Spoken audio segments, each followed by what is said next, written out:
Good afternoon, everyone. It's pitiful and deeply regrettable that again today Russia and China, for the third time, have vetoed a resolution that garnered the overwhelming support of this Security Council. The Security Council has put its best efforts behind the UN mission in Syria, and we commend the brave men and women of that mission for their dedicated service.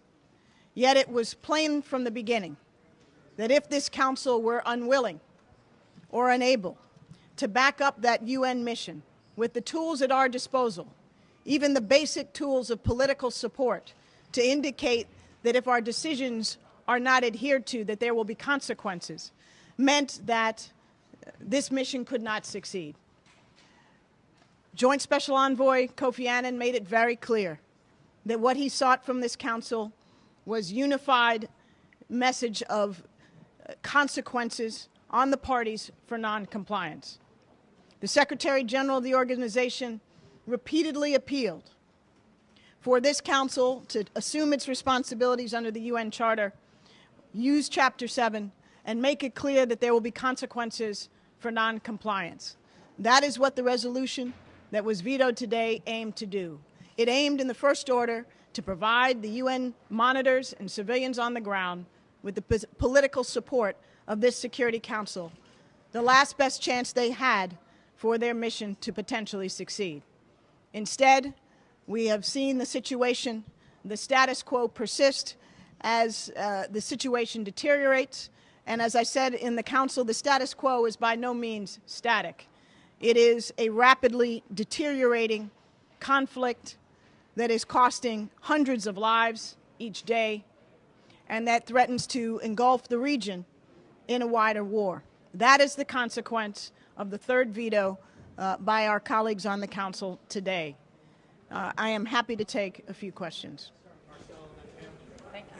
Ambassador Rice, another delegation has proposed a 30-day extension of the UN monitoring mission in Syria. Is this something that the U.S. could go along with, and under what circumstances would you consider renewing that? We've been very clear that a rollover of the United Nations mission without it being tied either to the potential for consequences for noncompliance or to an improvement in the situation on the ground doesn't make any sense. That's in effect what the Russian draft would have done with some additional verbiage. And I think it was clear that as they chose not to put their text to a vote, they didn't have 9 votes for the text.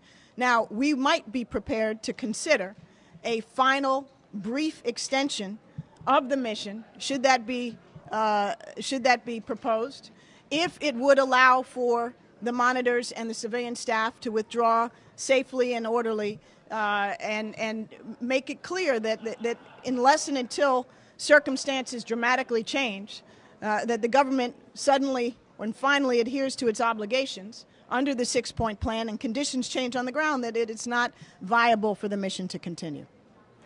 Thank you. Ambassador Rice, what is the message that the failure of the resolution sends, and what other steps are there? What's next steps in terms of consequences other than unilateral sanctions from each country? Is there anything else the UN can do? I think sadly the message that it sends, as I said in the Council, is that 2 permanent members are willing to defend Assad and protect him to the bitter end, even if it would seem logically not to be in their interests.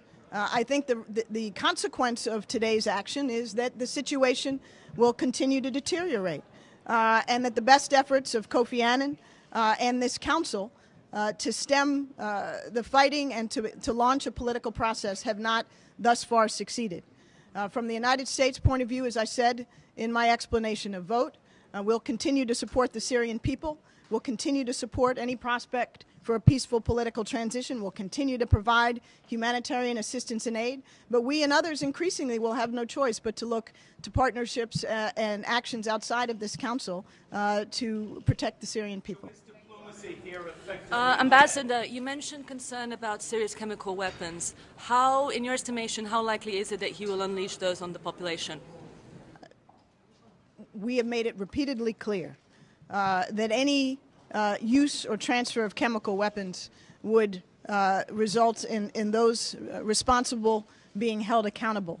I think it's vitally important that there be no ambiguity about the severity of such a step.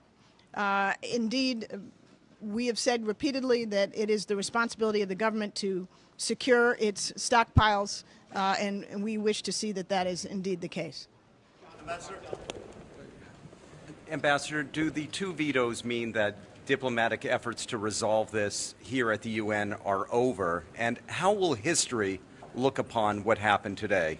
Well, I think history will judge those that 3 times have blocked Council action quite harshly.